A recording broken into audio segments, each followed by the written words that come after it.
Doctor Sreekumar എന്നോട് ചോദിച്ചു, രാത്രി പ്രാർത്ഥനകൾ നിങ്ങൾക്ക് നിർബന്ധമല്ലല്ലോ അല്ലേ? ഞാൻ പറഞ്ഞു അല്ല. എന്നാൽ രാത്രി നമസ്കാരം നിങ്ങളുടെ പ്രവാചകൻ നിർബന്ധമാക്കിയത് ആർക്ക് എന്ന ചോദ്യത്തിന് അദ്ദേഹം തന്നെ ഉത്തരം പറഞ്ഞു, അത് ആരോഗ്യം വേണ്ടവർക്കാണ്. ഡോക്ടർ ഒരു വാട്ടർ ബോട്ടിലിന്റെ ക്യാൻ എടുത്തിട്ട് ഏറ്റവും ടോപ്പിലുള്ളത് നമ്മുടെ തലച്ചോറാണെന്നും ഏറ്റവും താഴെയുള്ളത് നമ്മുടെ ഹൃദയമാണെന്നും ഇതിന്റെ ഇടയിലുള്ളത് ബ്ലഡ് ആണെന്നും പറയുകയും എപ്പോഴാണോ നമ്മുടെ ഹൃദയം നമ്മുടെ തലച്ചോറിന് മുകളിൽ എത്തുക, വിച്ച് മീൻസ് പ്രോസ്ട്രേഷൻ അഥവാ സുജൂദ് അഥവാ സാഷ്ടാംഗ പ്രണാമം ചെയ്യുന്ന സമയം, അന്നേരം പ്യുവർ ഫോം ഓഫ് ബ്ലഡ് നമ്മുടെ ഹൃദയത്തിൽ നിന്ന് തലച്ചോറിലേക്ക് എത്തും.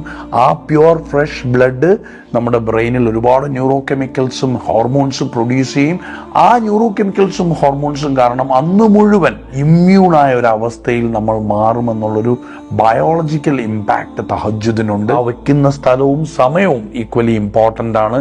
സമയം എന്ന് പറഞ്ഞാൽ ബ്രഹ്മമുഹൂർത്തം അഥവാ തഹജ്ജുദ് പിരി. ഈ സമയം സൂര്യനും ഭൂമിയും തമ്മിലുള്ള ഒരു വേവ് ലെങ്ത്. ഭൂമിയുടെ സെൻട്രൽ പൊസിഷനായ കഅബ ഇരിക്കുന്ന ഭാഗത്ത് നമ്മൾ തലവെക്കുകയും പ്രാർത്ഥിക്കുകയും ഒക്കെ ചെയ്യുമ്പോൾ ഉണ്ടാകുന്ന ഒരു ബയോളജിക്കൽ ഇമ്പാക്ട്, അന്ന് പൂർണ്ണമായും നമ്മൾ ഇമ്മ്യൂണായി മാറുകയാണ്. രോഗപ്രതിരോധ ശേഷി നമ്മൾ കൈവരിക്കുകയാണ്.